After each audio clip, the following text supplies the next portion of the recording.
क्योंकि भारतीय जनता पार्टी यहाँ टिक नहीं पा रही है, तो ईडी को अपने एक अधीनस्थ संगठन की तरह उसका दुरुपयोग कर रहे हैं। वो मेरी माँ के घर को अटैच किया गया है जो 2011 का घर है। अब सवाल उठता ये है कि यदि डिस्टिलर बिना एक्साइज ड्यूटी पटाए यदि शराब बेच रहे हैं तो वो अपराधी बनेंगे कि गवाह बनेंगे? तो उसमें से उन्होंने आधा हॉल और एक कमरा अटैच किया है और किचन भी आधा अटैच किया है और लेटरिन बाथरूम भी आधा अटैच किया है। बीजेपी का आईटी सेल, ईडी का भी आईटी सेल चलाने लग गया है। इस पर मुझे आपत्ति है क्योंकि ईडी के अधिकारी, इसका मतलब ये है ईडी और डिस्टिलरों के बीच में साठगांठ हो चुका है या भारतीय जनता पार्टी साठगांठ हो चुका है। इसका उल्लेख बीजेपी के आईटी सेल में एक दिन पहले हो गया, ईडी के ट्विटर अकाउंट में एक दिन पहले हो गया। लेकिन इस मामले में यह है कि दूध का दूध और पानी का पानी होना चाहिए। नमस्कार, मैं यशवंत और आप देखना शुरू कर चुके हैं भिलाई टाइम्स। आपको पता है कि छत्तीसगढ़ में इन दिनों क्या चल रहा है? सबसे ट्रेंडिंग विषय ईडी है।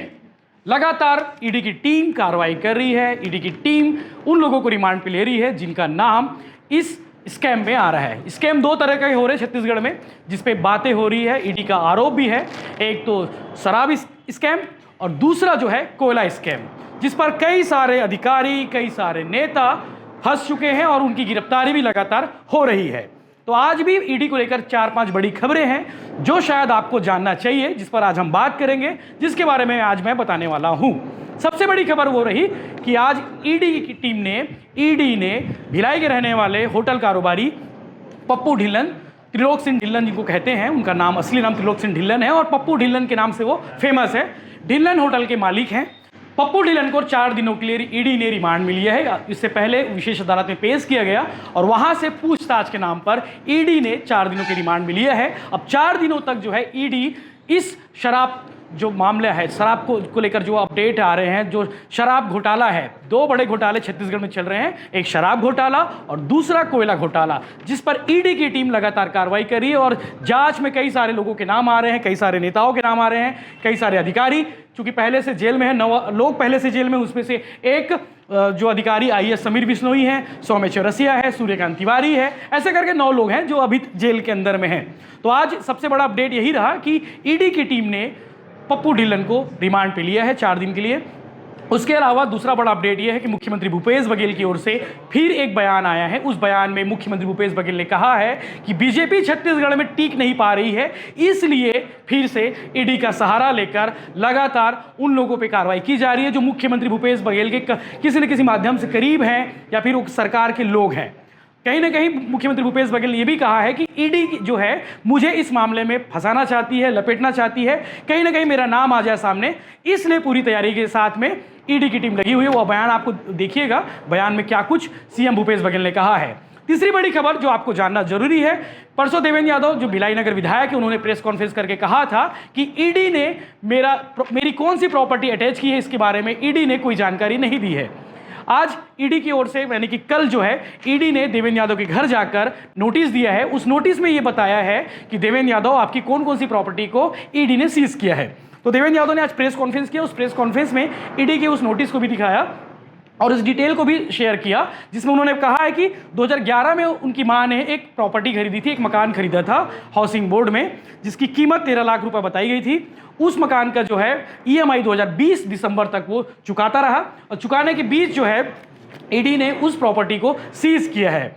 19,81,000 की टोटल प्रॉपर्टी है देवेंद्र यादव के नाम पे, जिसको ईडी ने सीज किया है। इसमें 8 लाख रुपए का सैलरी अकाउंट भी है, जिसको ईडी ने ये कह के सीज किया है कि इस बैंक अकाउंट से भी ट्रांजैक्शन हुए हैं इस कोल घोटाले को लेकर। इसके अलावा ईडी ने नितेश पुरोहित नाम के एक कारोबारी को भी गिरफ्तार किया है, यानी कि रिमांड में लिया है। हालांकि उससे पूछताछ की जानी है, लेकिन पूछताछ से पहले उसकी तबियत बिगड़ गई। तबियत बिगड़ने की वजह से पूछताछ अभी बाकी है। हालांकि पुलिस ने ईडी ने रिमांड पे लिया है। अब आपके मन में सवाल होगा कि पप्पू ढिल्लन यानी कि त्रिलोक सिंह जो ढिल्लो है, उस पर क्या आरोप है, उनके ऊपर क्या आरोप है जिसकी वजह से ईडी ने रिमांड में लिया है 4 दिनों के लिए। आपको बता दें कि त्रिलोक सिंह ढिल्लन उर्फ जो पप्पू ढिल्लन है वो शराब कारोबार से जुड़े हुए हैं। पंजाब झारखंड में इनका शराब को बड़ा कारोबार है। पप्पू ढिल्लन के जो परिवार के लोग थे उनमें कई लोग राजनीति से जुड़े हुए लोग थे। उसमें सुच्चा सिंह ढिल्लो जो पहले दुर्ग निगम के मेयर भी रह चुके हैं। हालांकि मनी लॉन्ड्रिंग और शराब कारोबार से जुड़े नाम आने के बाद उसे पप्पू ढिल्लन को रिमांड में लिया है ईडी ने। चूंकि अनवर ढेबर के ऊपर आरोप है, अनवर ढेबर के ग्रुप के ऊपर आरोप है कि 2000 करोड़ का शराब में स्कैम हुआ है, घोटाला हुआ है, जिसकी वजह से लगातार एक के बाद एक नाम सामने आ रहे हैं। हालांकि अनवर ढेबर को 5 दिन के रिमांड में ईडी पहले ही ले ली है। उसके बाद जो नाम सामने आ रहे हैं, जो पप्पू ढिल्लन जिसके घर में 2 दिनों तक ईडी पूछताछ की, 9 तारीख को पहले ईडी की टीम पहुंची, 10 तारीख को ईडी की टीम रायपुर लेकर जाती है और 11 तारीख यानी कि आज सुबह उसे कोर्ट में पेश किया जाता है और 4 दिन की रिमांड में उसे लिया जाता है। जब रायपुर की अदालत में पप्पू ढिल्लन को पेश किया गया कि उसे रिमांड में लेने से पहले, तो भिलाई के कई कांग्रेसी, कई नेता नजर आए, क्योंकि जो उनके पारिवारिक मित्र हैं उनमें से कांग्रेस नेता बृजमोहन सिंह वैशाली विधानसभा के प्रत्याशी रह चुके हैं, वो पारिवारिक मित्र हैं उनके, वो नजर आए साथ में। इसके अलावा सीनियर पार्षद नगर निगम भिलाई के वशिष्ठ नारायण मिश्रा वो भी साथ में नजर आ रहे थे और पप्पू ढिल्लन के परिवार के लोग थे जो पूरे समय कोर्ट में मौजूद रहे और इस पूरी कार्रवाई का हिस्सा बने रहे। ईडी को लेकर लगातार अपडेट आपको मिलते रहेंगे क्योंकि हम आपको लगातार इस पर अपडेट्स दे रहे हैं। छत्तीसगढ़ में क्या कुछ इस ईडी को लेकर हो रहा है ये भी हम आपको लगातार बताते रहेंगे। तो आप बने रहिए भिलाई टाइम्स के साथ में, चैनल को सब्सक्राइब जरूर करें। ईडी को लेकर क्या कुछ रहेगा वो आपको बताएंगे। पहले ये मुख्यमंत्री भूपेश बघेल का बयान देखिए, उसके बाद विधायक देवेंद्र यादव का वो प्रेस कॉन्फ्रेंस देखिए जिसमें उन्होंने बताया है कि उनकी कौन कौन सी प्रॉपर्टी को ईडी ने सीज किया है। अभी तक के हम लोगों की तरफ से ईडी को भाजपा के एजेंट के रूप में काम करना हम लोगों ने बताया था, वो सही साबित हो रहा है। जिस प्रकार से झूठे केस बनाकर लोगों को डरा धमकाकर और कथित आबकारी घोटाले में अब वो मेरा नाम भी जोड़ने की कोशिश कर रहे हैं। इनका मूल उद्देश्य यही है कि सरकार को बदनाम करना, क्योंकि भारतीय जनता पार्टी यहाँ टिक नहीं पा रही है, तो ईडी को अपने एक अधीनस्थ संगठन की तरह उसका दुरुपयोग कर रहे हैं। और ये जो षड्यंत्र है, अब ये प्रमाणित हो गई है कि ये भारतीय जनता पार्टी और ईडी का षड्यंत्र है।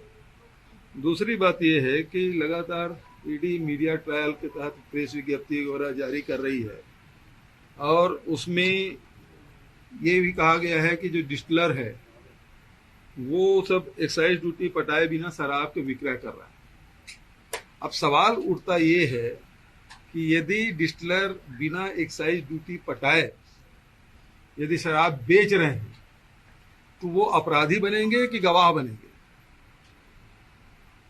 सवाल इस बात का है। उनके खिलाफ क्यों कार्रवाई नहीं की गई?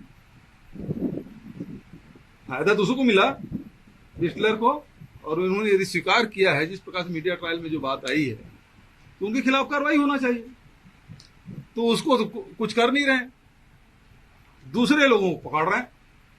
इसका मतलब ये है ईडी और डिस्टिलरों के बीच में साठ-गांठ हो चुका है, या भारतीय जनता पार्टी साठ-गांठ हो चुका है। और इसमें दाल में जरूर कुछ न कुछ काला जरूर है, तभी उनको गिरफ्तार नहीं किए हैं। नहीं तो ये तो किसी भी उठा के ले जा रहे हैं, किसी गिरफ्तार कर रहे हैं। जो स्वीकार कर चुके हैं कि हमने बिना एक्साइज ड्यूटी पटाए शराब बेचा, तो सबसे पहले तो अपराधी वही हुए, तो उनको गिरफ्तार ईडी क्यों नहीं कर रही है? शराब बेचा तो सबसे पहले तो अपराधी वही हुए, तो उनको गिरफ्तार ईडी क्यों नहीं कर रही है? इसका मतलब यह है कि डिस्टिलर को भारतीय जनता पार्टी आज बचा रही है या ईडी के साथ उसका साठ-गांठ हो चुका है, यह स्पष्ट हो गया है। इसमें वो जो प्रेस विज्ञप्ति है उसके आधार पर हो, चाहे कोई शिकायत करे तब, लेकिन इस मामले में यह है कि दूध का दूध और पानी का पानी होना चाहिए। देखिए, ऐसा है 2011 में मेरी माँ ने मेरे एक मकान खरीदा था, जो मकान लोन पर खरीदा था 2011 में। उस समय उसकी कीमत लगभग 13 लाख थी और वो मेरी माँ के घर को अटैच किया गया है जो 2011 का घर है, और उसकी आज की डेट में जो ईडी वैल्यूएशन दे रही है वो लगभग 22 लाख रुपए है। 22 लाख रुपए है उसका। तो उसमें भी आधा हिस्सा मेरा, मतलब वो जो MIG क्वार्टर में अगर दो कमरे हैं और एक हॉल है, तो उसमें से उन्होंने आधा हॉल और एक कमरा अटैच किया है, और किचन भी आधा अटैच किया है, और लेटरिन बाथरूम भी आधा अटैच किया है। ये स्पष्टता आई है। बीजेपी का IT सेल बड़ा चीख के चिल्ला के कह रहा था करोड़ों की संपत्ति। तो ये जो बीजेपी का IT सेल ईडी का भी IT सेल चलाने लग गया है, इस पर मुझे आपत्ति है, क्योंकि ईडी के अधिकारी ट्विटर पे ट्वीट 2 दिन पहले कर देते हैं, नोटिस 1 दिन बाद आता है कि क्या हो रहा है। तो कहीं ना कहीं ये इससे समझ में आता है कि बीजेपी का IT सेल और ट्विटर का हैंडल, ये दोनों ही बीजेपी के कार्यकर्ताओं द्वारा चलाया जा रहा है। ट्विटर हैंडल ईडी का, क्योंकि वो पहले से सूचित हो जाता है जो कार्रवाई होती नहीं है। मुझे ये नोटिस कल दोपहर में रिसीव हुआ 4 बजे, और उसकी तस्वीरें और वीडियो भी है मेरे पास जब ये मुझे रिसीव हुआ। लेकिन इसका उल्लेख बीजेपी के IT सेल में 1 दिन पहले हो गया, ईडी के ट्विटर अकाउंट में 1 दिन पहले हो गया। अब कुछ इनको मिला नहीं। मैंने तो पहले ही कहा था कि हाँ, हमारे पास कुछ है ही नहीं, तो ये हमको कैसे डरा देंगे।